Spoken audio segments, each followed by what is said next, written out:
Chapter 8. The Trunchbull. In the interval, Miss Honey left the classroom and headed straight for the headmistress' study. She felt wildly excited.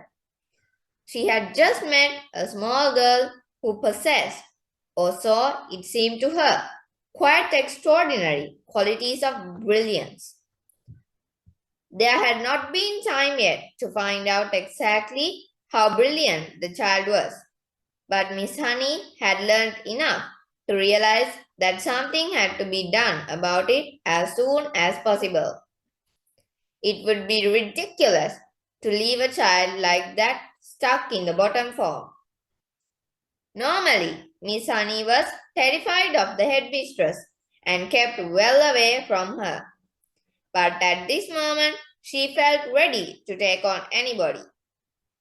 She knocked on the door of the dreaded private study. "Enter," boomed the deep and dangerous voice of Miss Trunchbull. Miss Honey went in. Now, most head teachers are chosen because they possess a number of fine qualities. They understand children and they have children's best interests at heart. They are sympathetic. They are fair and they are deeply interested in education.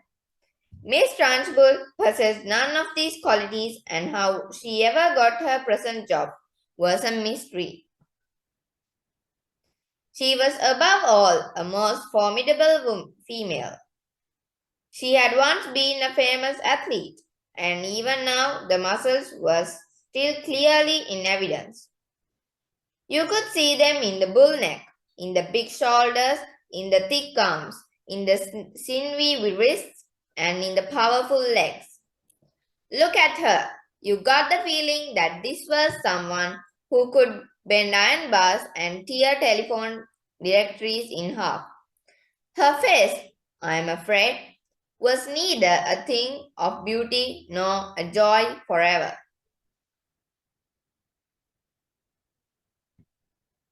She had an obstinate chin, a cruel mouth, and small, arrogant eyes. And as for her clothes, they were, to say the least, extremely odd. She always had on a brown cotton smock, which was pinched in around the waist with a wide leather belt. The belt was fastened in front of with an enormous silver buckle. The massive thighs which emerged from out of the smock were encased in a pair of extraordinary breeches, bottle green in color and made of coarse twill. These breeches reached to just below the knees, and from there on down she sported green stockings with turn-up tops, which displayed her calf muscles to perfection. On her feet she wore flat-heeled brown brogues with leather flaps. She looked, in short, more like a rather eccentric and bloodthirsty follower of staghounds than the headmistress of a nice school for children. When Miss Honey entered the study, Miss Trunchbull was standing beside her huge desk with a look of squalling impatience on her face. "Yes, Miss Honey," she said. "What is it you want? You are looking very flushed and flustered this morning. What's the matter with you? Have those little stinkers been flicking spitballs at you?" "No, headmistress, nothing like that." "Well, what is it then? Get on with it. I'm a busy woman." As she spoke, she reached out and poured herself a glass of water from a jug that was always on her desk. "There's a little girl in my class called Matilda Wormwood," Miss Honey began. "Ah, that's the daughter of the man who owns Wormwood Motors in the village," Miss Trunchbull barked. Hardly she ever spoke in a normal voice. She always barked or shouted. "An excellent person, Wormwood," she went on. "I was in there only yesterday. He sold me a car, almost new, only done 10,000 miles. Previous owner was an old lady who took it out once a year at the most. A terrific bargain. Yes, I like Wormwood, a real pillar of our society. He told me the daughter was a bad lot though. He said to watch her. He said if anything bad ever happened in the school, it was certain to be his daughter who did it. I haven't met the little brat yet, but she'll know about it when I do. Her father said she's a real what? Oh no, headmistress, that can't be right, Miss Honey cried. Oh yes, Miss Honey, it darn well is right. In fact, now I come to think of it, I bet it was she who put that stink bomb under my desk here, first thing this morning. The place stank like a sewer. Of course it was her. I shall have her for that. You see if I don't. What she looked like? Nasty little worm. I'll be bound. I have discovered, Miss Honey, during my long career as a teacher, that a bad girl is a far more dangerous creature than a bad boy. What's more, they're much harder to squash. Squashing a bad girl is like trying to squash a blue bottle. You bang down on it and the darn thing isn't there. Nasty, dirty things little girls are. Glad I never was one. Oh, but you must have been a little girl once, said Mistress. Surely you were. Not for long, anyway, Miss Trunchbull grinned. I became a woman very quickly. She's completely off her rocker, Miss Honey told herself. She's balmy as a bedbug. Miss Honey stood resolutely before the headmistress. For once, she was not going to be browbeaten.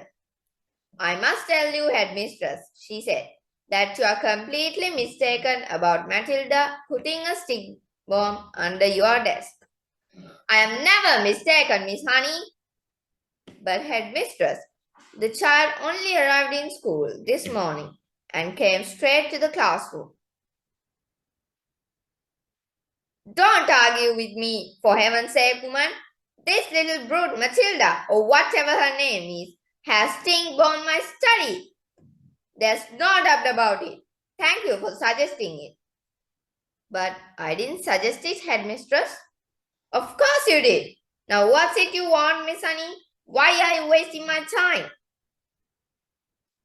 I came to talk about Matilda, headmistress. I have extraordinary things to report about the child. May I please tell you what happened in the class just now? I suppose she set your skirt and scorched your knickers. Miss Trunchbull snorted. No, Miss Honey cried out. Matilda is a genius. At the mention of this word, Miss Trunchbull's face turned like a bullfrog, and her whole body seemed to swell up. A genius? She shouted. What piffle is that you are talking, madam? You must be out of your mind. I have her father's word for it, that the child is a gangster. Her father is wrong, headmistress. Don't be a twerp, Miss Honey.